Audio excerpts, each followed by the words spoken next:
네, 오늘은 구원의 역사를 이루게 하는 삶이라는 제목으로 하나님 말씀 나누도록 하겠습니다. 네, 저번 시간에 했던 것 잠깐 복습하고 오늘 말씀 나누도록 하겠습니다. 저번 시간에는 이제 우리는 어떻게 해야 합니까? 라는 제목으로 말씀을 나누었습니다. 여러분 기억하십니까? 베드로가 예수 그리스도를 전했더니 거기 있던 유대인들이 이렇게 반응합니다. 우리가 이제 어떻게 할꼬? 라고 반응을 합니다. 올바른 진리가 들어올 때 우리 삶의 반응이 이럴 수 있습니다. 이제껏 우리가 살아왔던 삶이 아무것도 아닌 것처럼 느껴져서 오는 한탄입니다. 어떻게 한탄한다고요? 이제 우리는 어떻게 해야 할까? 라고 베드로에게 묻습니다. 베드로가 두 가지를 가지고 이야기합니다. 첫 번째는 바른 구원을 받아야 된다라고 말씀을 드렸습니다. 바른 구원은 회개하고 침례를 받는 믿음의 구원입니다. 회개라는 것은 입술로만 고백하는 것이 아니라 우리의 삶의 주인이 바뀌는 것이라고 말씀을 드렸습니다. 구원에 집중하는 겁니다. 우리의 삶이 허무하게 느껴질 때, 우리 삶이 살아왔던 모든 삶이 아무런 가치가 없어지게 느껴질 때, 한탄이 나올 때 우리는 우리가 받은 구원에 집중해야 한다고 말씀을 드렸습니다. 두 번째입니다. 바른 신앙생활을 해야 된다라고 말씀을 드렸습니다. 바른 공동체에서 바른 신앙생활, 성경 공부, 예배, 교제, 그리고 기도하는 이러한 것들을 열심으로 바르게 하는 공동체에서 바른 신앙생활을 해야지만 바른 구원을 계속적으로 유지할 수 있다. 그리고 그 구원을 이루어갈 수 있다라고 말씀을 드렸습니다. 자, 오늘은 구원의 역사를 이루게 하는 삶에 대해서 나누도록 하겠습니다. 3천 명이 베드로 설교를 통해서 구원을 받고 공동체, 그러니까 초대교회가 생겼습니다. 그래서 이 공동체가 생기고 나서 이제 사람들이 모여서 이제 교회가 세워진 거죠.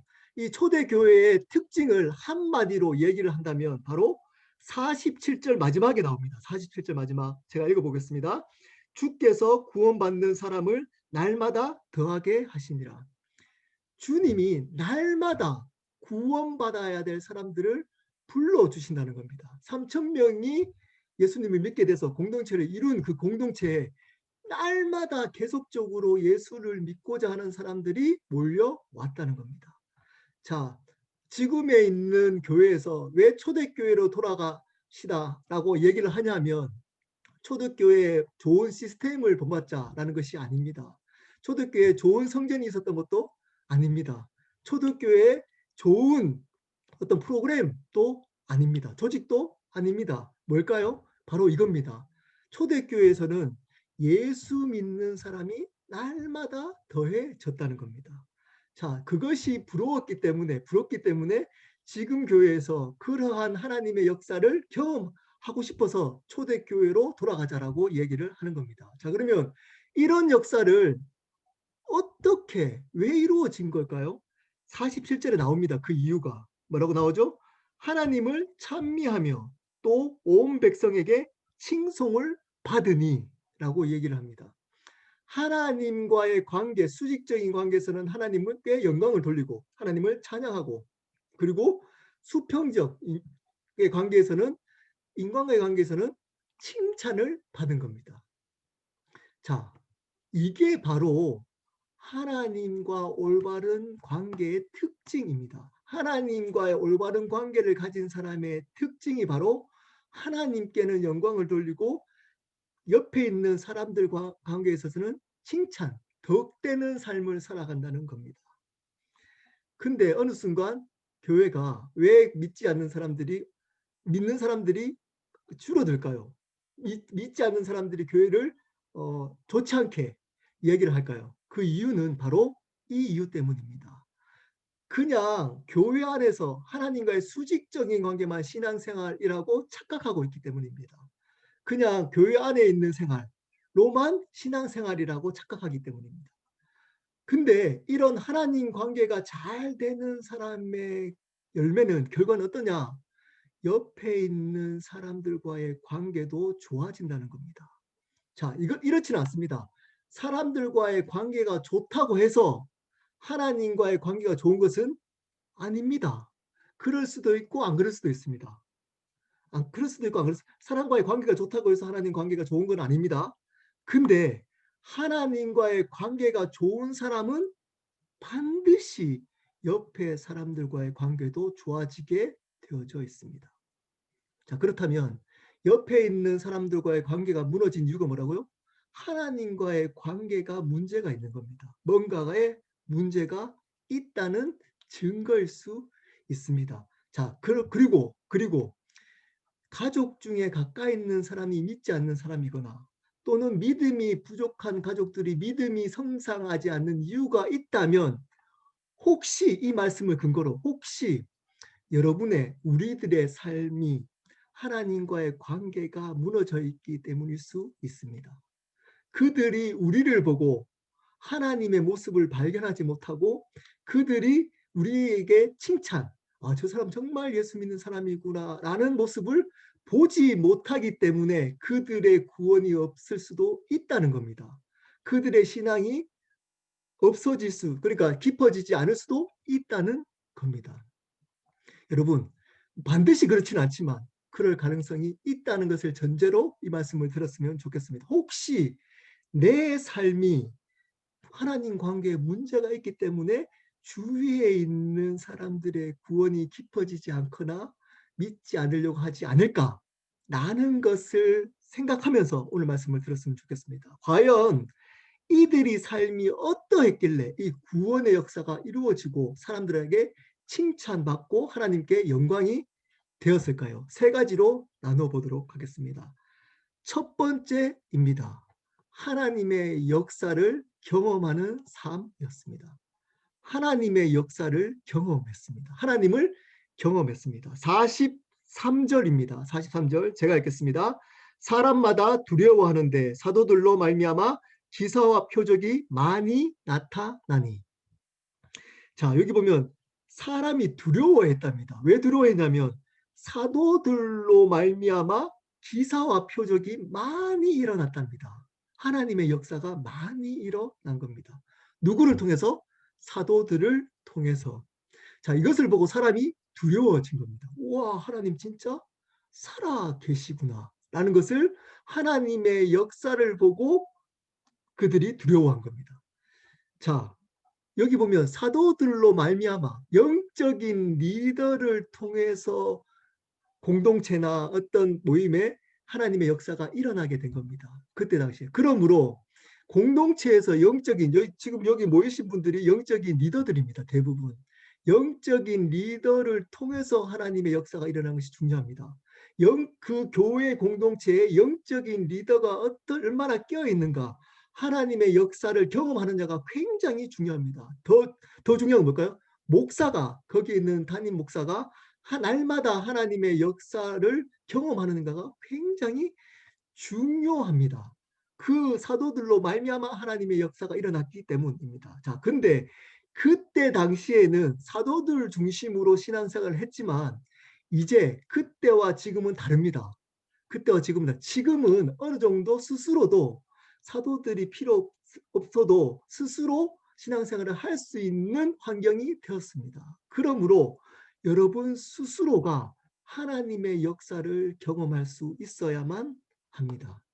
그래야지만 날마다 구원의 역사, 주위에 있는 사람들이 보면 우와, 정말 하나님 살아계시구나를 알 수가 있는 겁니다. 자, 그러면 하나님의 역사를 어떻게 하면 경험할 수 있을까요? 자, 이거는 계속적으로 제가 나눴습니다. 사실 사도행전에서도 나눴습니다. 이들이 어떻게 하나님의 역사를 경험했을까요? 지금 여기 사도들이 어떻게 하나님의 역사를 경험하게 된 겁니까? 성령이 임하신 겁니다.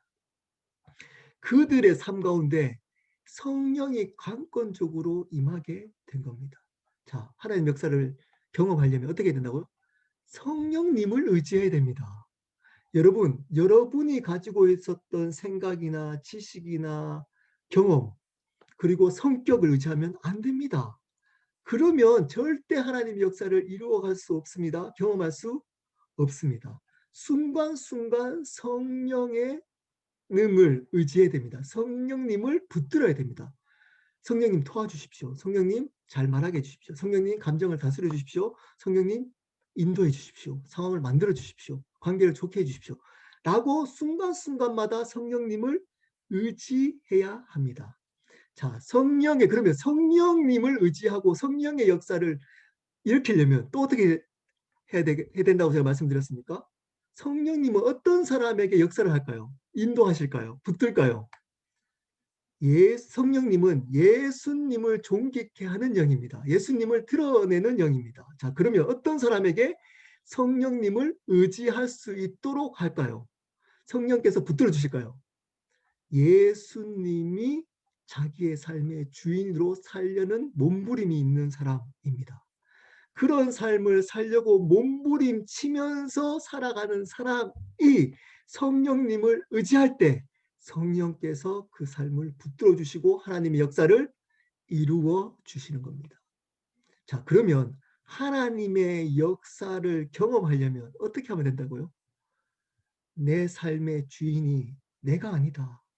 내 삶의 주인이 내가 아니기 때문에 이때는 내 성격, 내 경험, 내 지식, 내가 했던 판단으로 하면 안 된다. 하나님께 물어보고 하나님이 주인이시기 때문에 하나님을 의지하면서 살아야 된다. 라는 삶의 태도로 살아가야지만 하나님의 역사를 경험할 수가 있는 겁니다. 그렇지 않으면 우리의 경험, 우리의 지식, 우리의 힘으로 살아갈 때는 절대적으로 하나님의 역사를 경험할 수 없습니다. 자, 그러면 또 한 가지 정의를 잘해야 됩니다. 하나님의 역사가 어떤 걸까요? 여러분 여기서 말하고 있는 하나님의 역사가 어떤 걸까요? 기적과 표적 이렇게 나와 있습니다. 자, 여기에 초대교회에서 일어났던 하나님의 역사가 있습니다. 귀신도 떠나가고 병든 자도 일으키고 많은 역사들이 있었습니다. 근데 이 하나님의 역사, 기적과 표적에 대한 신학자들의 의견이 나뉘어집니다. 어떻게 나뉘어질까요? 이 하나님의 기적과 표적은 초대교회에서만 특별한 은혜로 주어진 것이다 라고 믿는 신학자들이 있습니다. 지금은 그 기적과 표적이 필요 없다. 그러므로 일어나지 않는다. 구할 필요 없다라고 가르치고 주장하는 신학자가 있습니다. 또 반면에 이 하나님의 역사는 지금도 기적과 표적이 일어난다라고 믿는 신학자가 있습니다. 여러분 어떻게 생각하십니까? 자, 이렇게 의견이 나누어진다는 말은 잘 들어보십시오. 이렇게 의견이 이 기적과 표적에 대해서 나누어진다는 말은 이 기적과 표적이 하나님의 역사의 본질이 아니라는 증거일 수 있습니다. 다시 말씀드립니다. 이렇게 기적과 표적에 대해서 어떤 사람은 이렇게 생각하고 어떤 사람은 이렇게 생각한다는 것은 그것은 본질이 아니라는 증거일 수 있습니다. 그럼 하나님 역사가 뭘까요? 하나님 역사. 여러분 가운데 가장 큰 하나님 역사가 뭡니까? 병이 나았던 겁니까? 여러분 삶 속에서 비즈니스 가운데 기도했더니 비즈니스 잘 되게 해준 것이 하나님의 역사였습니까? 여러분 그보다 더 큰 역사 우리 받았지 않습니까? 뭡니까? 구원입니다. 구원. 죽을 수밖에 없는 이 죄인을 영원한 형벌 가운데 들어갈 수밖에 없던 이 죄인을 예수 그리스도로 말미암아 그 은혜로 말미암아 우리를 영원한 생명으로 주신 영원한 생명으로 바꾼 그 구원이 가장 큰 본질적인 하나님의 역사입니다. 자, 그러면 하나님의 역사를 날마다 경험한다는 것은 어떤 사람이 경험한다고요? 내가 주인으로 살아갈 때 그 하나님의 역사를 경험할 수 있습니다. 그 하나님의 역사가 뭐라고요? 구원입니다. 자, 하나님의 역사를 경험한다는 뭐죠? 날마다 구원의 감격과 은혜에 젖어 있는 겁니다. 그 감사와 감격이 끊이지 않는 겁니다. 사라지지 않는 겁니다. 그것이 본질적인 하나님의 역사입니다. 여러분, 이 하나님의 역사를 날마다 경험하면서 살고 있습니까? 주위에 이런 분들 혹시 주위에 이런 분들 본 적 있습니까? 날마다 그 구원을 기뻐하고 말만 나오면 그 구원에 감사하고 그 구원의 은혜에 대해서 젖어 있고 그것만 이야기하면 가슴 뜨거운 그런 분들 혹시 주위에 본 적 있습니까? 생각보다 별로 없습니다. 이 하나님의 역사가 사라졌습니다. 어느 순간. 왜일까요? 주인이 자기 자신이기 때문입니다. 말은 하나님이 주인이라고 하지만 실질적인 삶이나 가정이나 직장이나 관계에서 내 삶에 혼자 있을 때 주인이 자기 자신이 했던 그대로 이제껏 살아왔던 방식 그대로 살아가고 있기 때문입니다. 그러므로 하나님의 역사, 하나님의 구원의 감격, 은혜, 평강, 기쁨 누리면서 살아가지 않고 있습니다. 못 누립니다. 그렇기 때문에 사람에게 칭송받지 못하는 겁니다. 그렇기 때문에 하나님께 영광되지 못하는 겁니다. 키는 여러분의 주인을 날마다 하나님으로 고백하면서 몸부림치는 겁니다. 그 하나님의 역사를, 하나님의 구원의 감격과 은혜를 날마다 누리며 살아가는 그 역사를 날마다 경험하는 삶, 그 삶을 통해서 구원의 역사가 이루어지는 겁니다. 자, 두 번째입니다. 다른 사람을 섬기는 삶입니다. 그 구원의 통로가 되는, 구원의 역사를 이루게 하는 삶은 바로 다른 사람을 섬기는 삶입니다. 44절과 45절 말씀입니다. 제가 읽겠습니다. 믿는 사람이 다 함께 있어 모든 물건을 서로 통용하고 또 재산과 소유를 팔아 각 사람의 필요를 따라 나눠주며. 자, 믿는 사람이 다 함께 있어. 이 말은 장소에 함께 있다 말의 의미보다는 어떤 뜻일까요? 하나 됐다는 말입니다. 자, 어떻게 하나 될까요? 제가 에베소서에 했습니다. 하나됨은, 자, 예수 그리스도가 머리 될 때 하나 될 수 있습니다. 한 마음이 됐다는 겁니다. 자, 다른 말로 예수님만이 머리가 됐다는 겁니다. 자, 한 마음이 되니까, 예수님이 주인 되니까 어떤 일이 일어났다고요? 모든 물건을 서로 통용했습니다. 자기 것이 아니라는 겁니다. 또 재산과 소유를 팔아버려서 사람들의 필요에 따라서 흘러보내는 삶을 살아간다는 겁니다. 자, 요 장면과 비슷한 장면이 뒤에 나옵니다. 제가 4장, 혹시 성경책 가지고 계시면 사도행전 4장 32절 말씀 한번 볼까요? 4장 32절, 사도행전 4장 32절. 이렇게 얘기합니다. 똑같은 장면을 이렇게 표현합니다. 4장 32절. 믿는 무리가 한 마음과 한 뜻이 되어 한 마음 하나 됐다는 겁니다. 모든 물건을 서로 통용하고 자기 재물을 조금이라도 자기 것이라 하는 이가 하나도 없더라. 자기 것이 아니라는 겁니다. 자, 왜 자기 것이 아니죠? 누가 주인이죠? 예수님이 주인 되니까 어떻게 됐죠? 소유권이, 예수님이 주인이니까 소유권이 누구에게 돌아간 거죠? 예수님께 자기 소유권이 되돌려진 겁니다. 돌려진 겁니다. 이제는 자기가 자기 소유를 주장할 수 없게 된 겁니다. 왜냐? 자기는 자기 것의 주인이 아니기 때문입니다. 내 삶이 내 것이 아니기 때문에. 누구 것이죠? 예수님이 것이기 때문에 이제는 자기 소유가 예수님 겁니다. 그래서 자기 것이라고 주장하지 못했던 겁니다. 하나도 없었답니다. 하나도. 거기 있었던 사람 중에 내 것이라고 것이라고 주장했던 사람이 없었다는 겁니다. 자, 주인이 바뀌어야지만 다른 사람을 바르게 섬길 수 있습니다. 주인이 안 바뀌면 절대 다른 사람을 바르게 섬길 수 없습니다. 왜 섬길까요? 그러면 섬기는 사람 있지 않습니까? 주인 안 바뀌어도. 왜 섬길까요? 자기 때문에 섬깁니다. 자기 때문에. 이것을 통해서 자기 칭찬, 자기 만족 때문에 섬기는 겁니다. 주인이 바뀌어야지만 바르게 내 것이 아니라고 섬길 수 있습니다. 주인이 안 바뀌면 섬기는데 내 것이라고 섬깁니다. 보십시오. 내 것이라고 섬기기 때문에 그 섬김을 통해서 내가 칭찬받아야 되는 겁니다. 내 것으로 섬겼기 때문에. 이거 다 내 소유기 때문에, 내 시간, 내 거기 때문에, 내가 시간을 통해서 교회 봉사하고 했기 때문에 내가 칭찬받아야 되는 겁니다. 내 재정으로 저 사람을 도와줬는데 내 재정으로, 그렇기 때문에 내가 칭찬받아야 되는 겁니다. 내 재정이기 때문에. 내 건강으로 다른 사람들을 도와줬습니다. 내 건강으로, 내 것이기 때문에 내가 칭찬받아야 되는 겁니다. 근데 주인이 바뀌면 내가 하더라도 그분께 영광됩니다. 이걸로 자랑하지 않습니다. 이걸로 자랑하지 않습니다. 왜 교만하고 자기를 내세울까요? 주인이 자기이기 때문인 겁니다. 자기. 그거에 대해서 한 번도 그거에 대해서 터치 받아본 적이 없고 그거에 대해서 지적받아 본 적이 없기 때문에 그냥 열심히 하면 잘합니다. 집사님.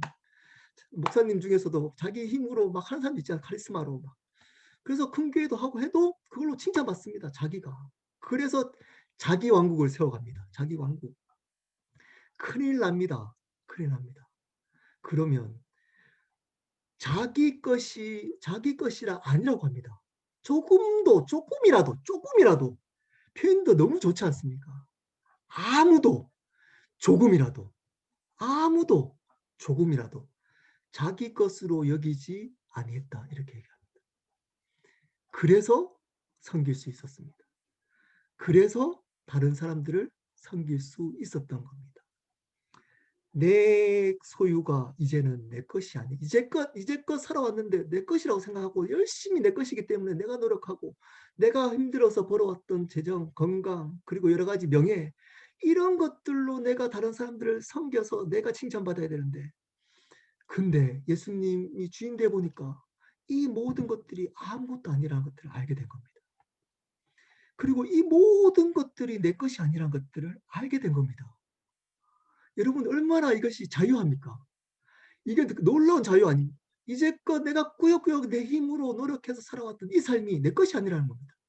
내 것을 내려놓고 주인을 바꿨더니 나의 모든 소유와 내가 가지고 있는 건강, 탤런트 이런 것들이 내 것이 아니라는 것들을 알게 된 겁니다. 여러분 이렇게 말씀을 나눠서 제가 또 열심히 준비해서 여러분께 은혜 주신 것 내 겁니까 이거? 제가 열심히 준비했다고 여기서 제가 전하고 있는 겁니까? 큰일 납니다. 그런 목사 큰일 납니다. 제가 말씀을 잘 전해가지고 여러분 은혜 받았다고 생각하면 큰일 납니다. 하나님 겁니다. 누가 지혜를 주신 겁니까? 이 볼 수 있는 지혜를 누가 주신 거? 하나님 주신 겁니다. 이런 건강 나눌 수 있는 건강 누구 하나님 주신 겁니다. 하나님께 영광을 돌려야 됩니다. 하나님 소유인 겁니다. 음악을 잘 하시는 분들 제가 종종 아내하고 그런 얘기합니다. 왜 이분들이 깊게 은혜를 못 받느냐? 자기 것이라고 생각합니다. 음악, 재능을 자기 것이라고 생각합니다. 하나님이 주신 겁니다. 그래서 봉사할 때도 굉장히 자기하고 좀 생각이 틀리거나 조금 다르거나 하면 교만해집니다. 왜냐? 내가 가지고 있는 음악적 재능 가지고 착각하는 겁니다. 자기 것이라고 자기 재능이라고 생각합니다. 하나님 겁니다. 큰일 납니다. 그러면. 똑똑해서 좋은 대학 가는 사람들, 뭐 서울대 가거나 하버드에 가는 똑똑한 사람들, 왜 교회를 힘들게 합니까? 그런 사람들이, 똑똑한 사람들이. 자기가 공부 열심히 해서, 자기가 똑똑하게 해서 좋은 대학 가서, 자기가 노력해서 했다고 해서 자기 것이라고 생각하는 겁니다. 자기 것. 큰일 납니다. 큰일 납니다.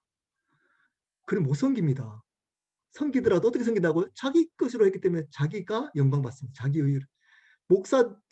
목사님이 왜 자녀에게 세습합니까? 왜 세습합니까? 자기 교회라고 생각합니다. 자기 교회. 우리 교회라고 그럽니다. 그분들은. 우리 교회. 하나님 교회인데. 큰일 납니다. 그러면. 자기가 노력해서 부흥시킨 거라고 착각합니다. 목사가 열심히 해가지고 목회 열심히 하고 신방 열심히 다니고 말씀 열심히 준비해서 사람 부흥시켰다고 생각합니다. 그래서 세습하는 겁니다. 자기 거라고. 그리고 거기 있는 같이 살겠던 사람들 우리 교회라 그럽니다. 우리 교회. 큰일 납니다. 하나님 교회입니다. 자기 것, 우리 것 아닙니다. 하나님 것입니다. 그래야지만 참된 구원의 역사를 이루는 섬김의 삶을 살아갈 수 있습니다. 다 섬긴다고 해서 하나님 기뻐하시는 섬김 아닙니다. 잘 봐야 됩니다. 그 섬김의 결과가 그 교회나 자기한테 돌아가는지 아니면 예수님께만 돌아가는지 그 주인이 바뀌었을 때 한 마음 어떤 한 마음 예수님이 머리 되는 한 마음이 됐을 때 참된 섬김이 일어나는 겁니다. 그때 구원의 역사가 일어나는 겁니다. 자, 마지막입니다. 바른 신앙의 삶입니다. 구원의 역사를 이루게 하는 삶을 바로 바른 신앙의 삶입니다. 46절입니다. 46절 제가 읽겠습니다. 날마다 마음을 같이하여 성전에 모이기를 힘쓰고 집에서 떡을 떼며 기쁨과 순전한 마음으로 음식을 먹고. 자, 이 말씀 혹시 저번 시간에도 본 것 같지 않습니까? 42절 42절에 똑같은 말씀을 사실 반복한 겁니다. 제가 42절 나눌 때 그랬습니다. 이것이 바로 바른 신앙생활을 하는 모습이다라고 말씀을 드렸습니다. 자, 구원의 역사를 이루려면 바른 신앙의 역사. 자, 한번 복습하겠습니다. 짧게 복습하겠습니다. 자, 46절 마음을 같이 하여. 자, 마음을 같이 한다. 한 마음이 돼야 된다고 그랬습니다. 한 마음. 하나의 마음. 자, 이 말은 뭘까요? 예수님이 주인 되는 겁니다. 예수님만이 주인 되는 신앙입니다. 공동체입니다. 거기서 신앙생활을 해야 됩니다. 한 마음 있는.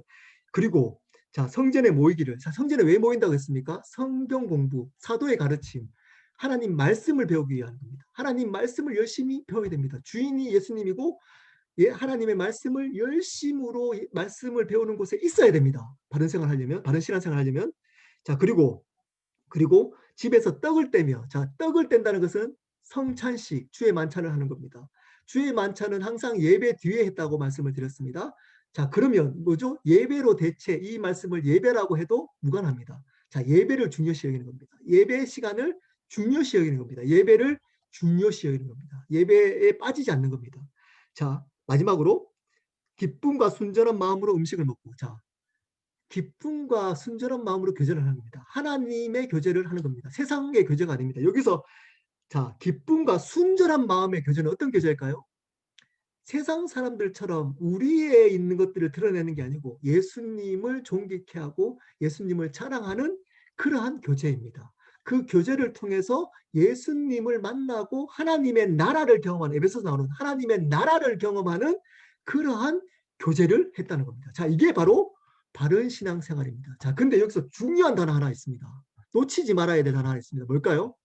바로 첫 번째 나오는 단어입니다. 46절. 날마다입니다. 날마다. 날마다 일을 했다는 겁니다. 자, 이들은 장소에 묶여 있지 않았습니다. 거기에 성전이 물론 가정교회에서 성전은 없었지만 성전에 묶인 장소에 묶인 신앙생활을 하지 않았습니다.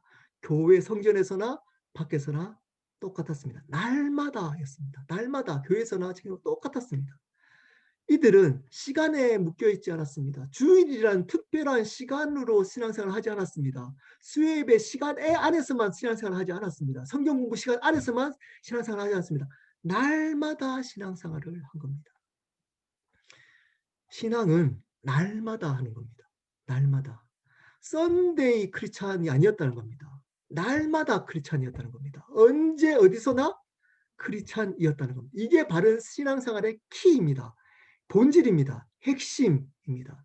이들은 장소와 시간을 뛰어넘어서 신앙생활을 했습니다. 신앙생활을 했습니다. 왜냐? 하나님은 장소와 시간을 초월한 하나님이시기 때문입니다. 주일에만 하나님 계시지 않습니다. 교회 안에서만, 예배당 안에서만 하나님이 계시지 않으십니다. 하나님은 무소부재하십니다. 온 우주에 계십니다. 지금 여기 계십니다. 우리 삶의 앞에, 옆에, 뒤에 계십니다. 위에 계십니다. 하나님은 언제 어디서나 과거에도 계셨고 지금도 계시며 앞으로도 우리와 함께 계실 겁니다. 그러므로 이들은 날마다 신앙생활을 했습니다. 이 날마다 신앙생활이 중요합니다. 신앙은 바른 주인이 바뀐 사람의 신앙생활의 특징이 있습니다. 날마다 신앙생활을 합니다. 교회에서나 교회 밖에서나 신앙의 모습이 똑같습니다. 가정에서나 직장에서나 교회에서나 똑같습니다. 다르지 않습니다. 똑같습니다. 그들이 진짜 그리스도인입니다. 그들의 삶을 통해서 구원의 역사가 일어납니다. 가족의 구원이 일어납니다. 가족들의 신앙의 성숙이 일어나는 겁니다. 관계가 회복되는 겁니다. 문제가 해결되는 겁니다. 말씀을 마무리하도록 하겠습니다. 여러분 좀 길게 마무리를 좀 하도록 하겠습니다. 제가 일부러 이 내용은 짧게 하고 제가 이 얘기를 조금 길게 하려고 제가 일찍 마무리를 한 겁니다. 여러분 힘드시죠? 코로나 뭐 저만 힘든지 모르겠지만 이제 길어지니까 힘들더라고요. 이제 예배에서 만나서 예배를 드리지도 못하고 그리고 실질적으로 항상 이렇게 집에서만 갇혀서 거의 지금 한 10개월을 저는 아주 심플한 생활을 하고 있습니다. 밥 먹고 돌고 말씀 준비하고 밥 먹고 돌고 말씀 준비하고. 좋을 것 같지만 감옥소 같습니다. 굉장히 답답하고 힘듭니다. 쉽지 않은 시간들을 아마 저도 보내고 있지만 여러분들도 보내고 있을 거라고 생각합니다. 재정적인 문제, 가족들하고 계속 같이 있으니까 가족들하고도 갈등들 이제 불거질 수 있습니다. 계속 혼자 있으니까 혼자 있으면 좋은 생각할 것 같잖아요. 그렇지 않습니다. 대부분 혼자 처음에는 좀 좋은 생각하려고 노력하다가 시간이 지나잖아요. 그러면 인간은 가만히 두고 혼자 두면 반드시 죄와 연결되거나 상처와 아픈 생각들을 하게 되어져 있습니다. 부정적인 생각을 할 수밖에 없습니다. 왜냐? 우리는 태생으로부터 죄인이기 때문입니다. 좋은 생각하지 않습니다. 앞에 있는 긍정적인 생각한다고요? 그렇지 않습니다. 여러분 가만히 계셔보십시오. 저 목사라도 가만히 혼자 있잖아요. 그러면 걱정부터 하게 됩니다. 우리 교회 어떡하지? 내가 이래서 어떡하지? 건강이 이래서 걱정이 자연스럽게 올라옵니다.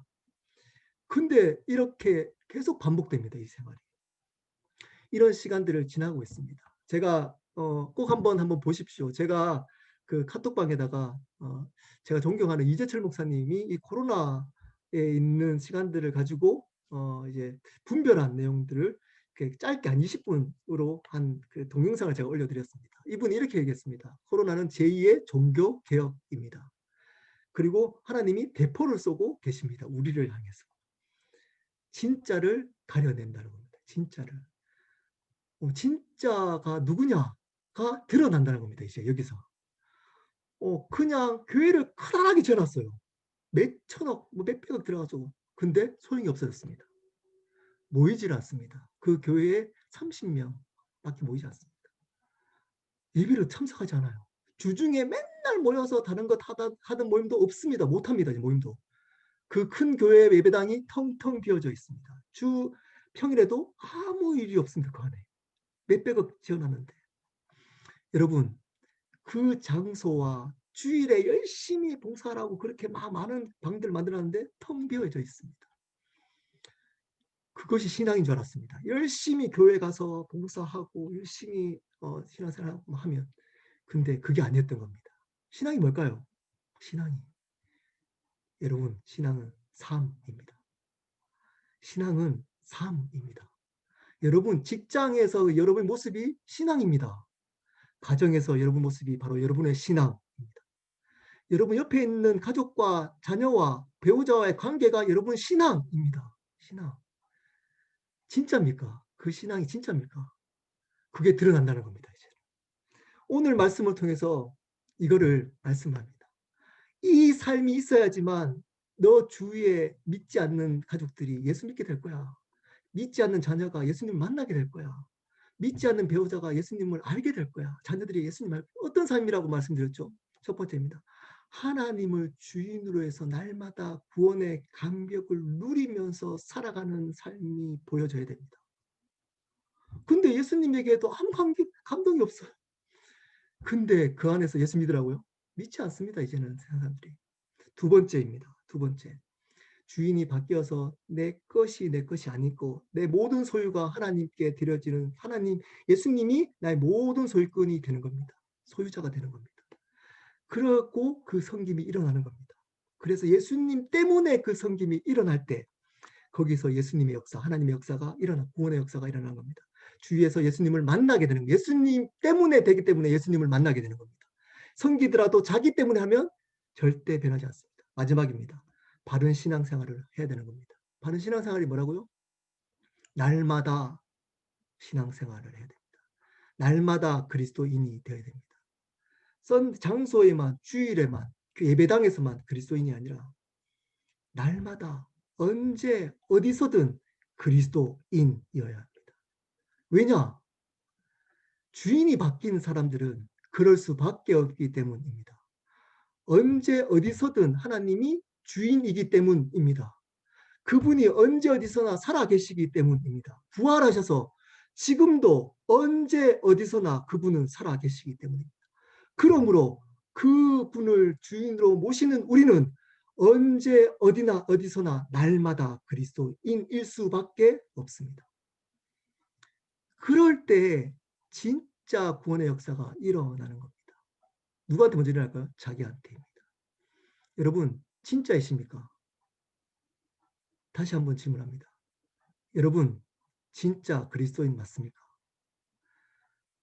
진짜 그리스도인의 삶이 보여질 때 진짜 구원의 역사가 일어나는